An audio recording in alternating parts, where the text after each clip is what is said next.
On a quiet Tuesday night, the kind of night that usually fades into memory without a trace, Sarah was walking home.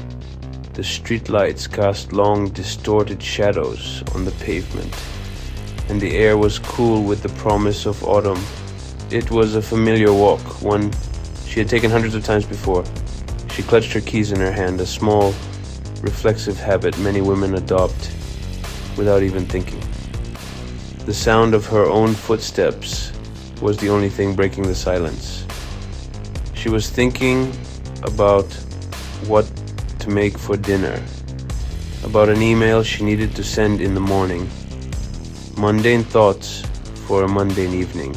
That was the moment her world fractured. From the deep shadows between two parked cars, a figure emerged. It happened so fast there was no time to scream, no time to even process the threat. One moment, she was walking.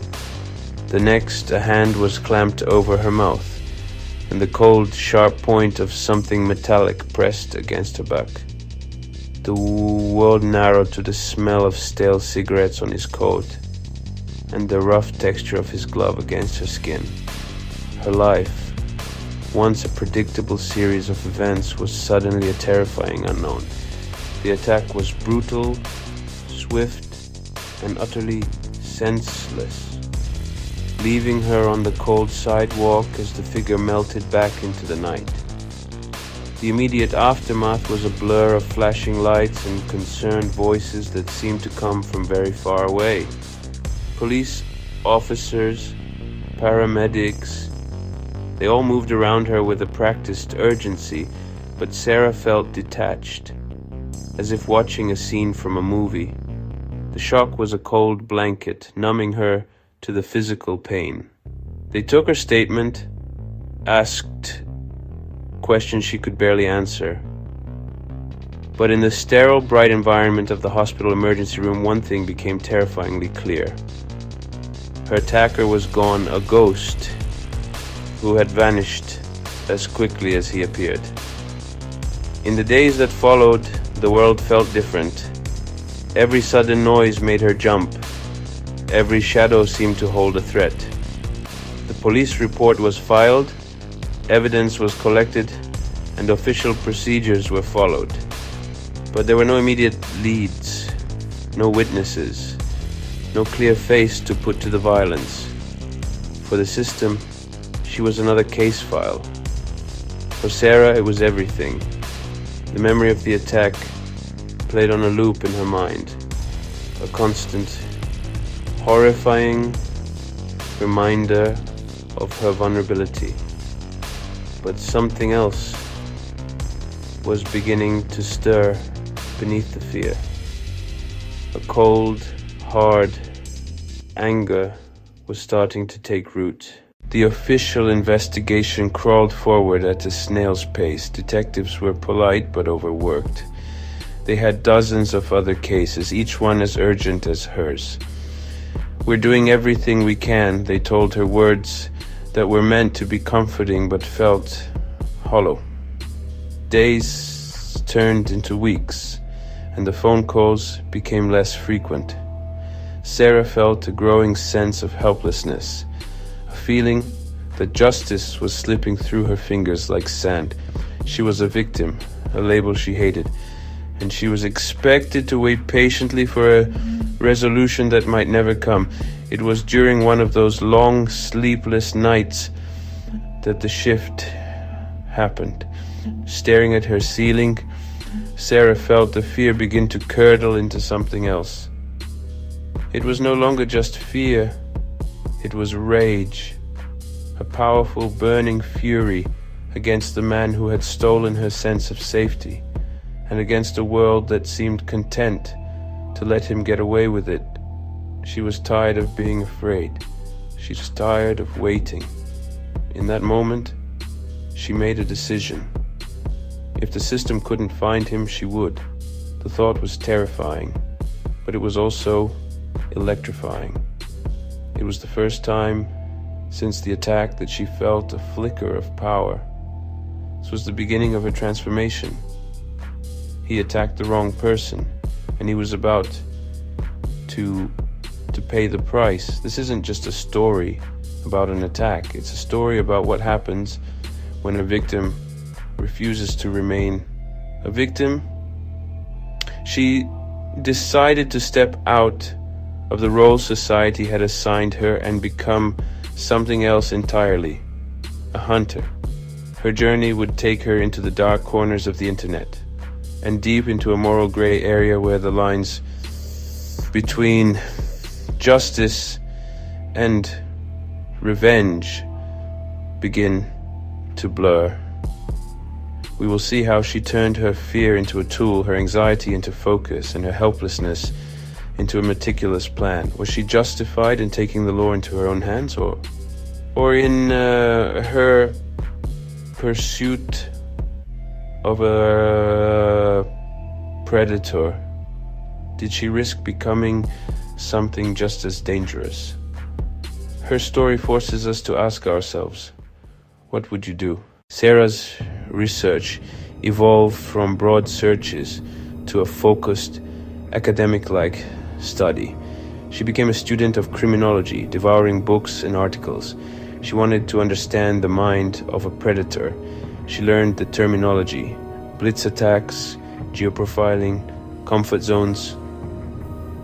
These clinical detached terms helped her to dissect that terrifying night, strip it of its emotional power, and see it as tactical decisions by her attacker.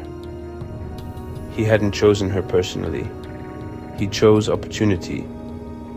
She drew a map of her neighborhood, marked the exact spot where it happened. She started to think like him. Armed with that understanding, Sarah expanded her search. She created a spreadsheet, meticulously logging incidents. She was building a data set, a private intelligence file likely more comprehensive than the overworked detectives. And Sarah knew that research alone was not enough. On a friend's recommendation, she found a Krav Maga gym in gritty industrial part of the city. Walking in for the first time was intimidating. Her first few classes were a humbling experience. Her body, stiff with anxiety and disuse, did not want to cooperate. She learned how to make a proper fist. She learned how to use her elbows and knees as weapons. He taught her how to absorb a hit. He taught her how to respond with immediate, overwhelming force. The training was brutal and exhausting. But with the physical pain came a profound psychological shift. With every punch she learned to throw, a small piece of her fear was chipped away. The confidence she gained in the gym began to bleed into her everyday life. Her posture changed. The constant, frantic scanning of her surroundings was replaced by a calm, deliberate awareness. Her journey did not begin with a gun or a trench coat. It began quietly in the blue glow of her laptop screen. Late one night, she started simply. She spent hours sifting through this information. Tucked away in a thread from 3 months prior, she found a post. A woman described being followed by a man late at night, just a few blocks from where Sarah was attacked. The description was brief, but two details made Sarah's heart pound. He was tall and he smelled strongly of stale cigarettes. It was a small connection, maybe a coincidence, but it was the first real clue she had. She was no longer just the hunted. She was learning to become a hunter. She used social media location tags to see who posted from those places late at night. It was tedious, like panning for gold in a river of digital noise. One evening, scrolling photos tagged at a dingy bar near the attack site, She saw him. In the background, partially obscured, a man leaned against the wall. Tall, same general build. His posture, an arrogant slump, made her blood run cold. She took a screenshot, zoomed in on the pixelated face. It wasn't much, a ghost in the machine. But it was a face. And now she had a target. Sarah had a face, but no name. She meticulously went through the woman's profile, studying her friend list, her public posts. Then she found a second breadcrumb.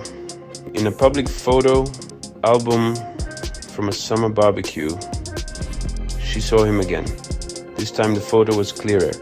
Seeing his eyes, even in a photograph, sent a jolt of ice through her veins. It was him. With a clearer image, she could refine her search. Finally, on a less common international search engine, she got a hit. It linked to a profile picture on a professional networking site. And beneath the picture there was a name, Mark Peterson. The ghost now had a name. The hunt had just become terrifyingly real. She needed him to incriminate himself. And like she began her jog, set to intersect with his path. Why? She was the bait. The hunter was about to walk into her trap. As he drew closer, she slowed her pace, feigning a slight limp. "Twisted your ankle?" he asked. His voice a low, casual murmur. It was the same voice, the one that haunted her dreams. It was you. I don't know what you're talking about. You should have kept your mouth shut. You don't know who you're messing with. It's over. Armed with the audio recording, Sarah did not go back to the same overworked detectives.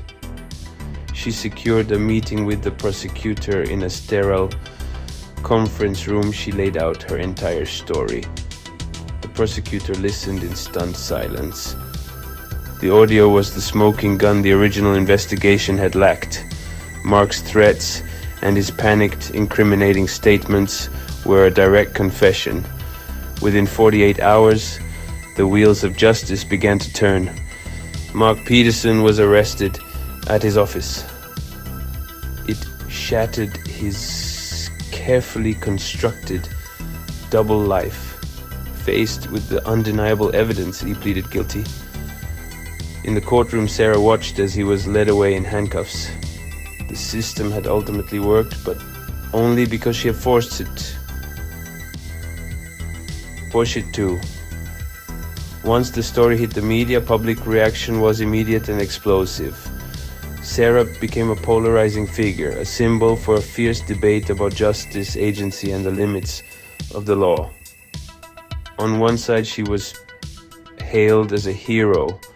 On the other side, legal experts and civil libertarians raised serious concerns. They warned of a slippery slope where frustration with the legal system could lead to a society of amateur detectives. The debate raged. Do we trust the slow, imperfect process of the law, or do we admire the swift, if risky, efficiency of an individual seeking her own justice? In the aftermath, Sarah found that the legal victory did not magically heal all her wounds. She finally sought therapy, not just to process the trauma of the assault, but to understand the woman she had become. She had to learn how to let go of the hunter's mindset.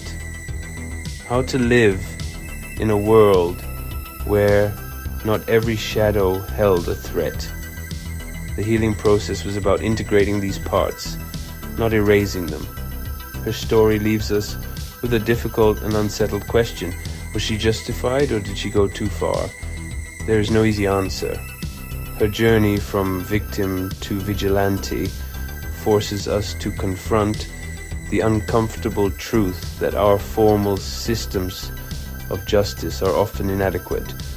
She fought back, not just for herself, but for a sense of justice the world was unwilling to give her. Was she justified, or did she go too far? Comment below.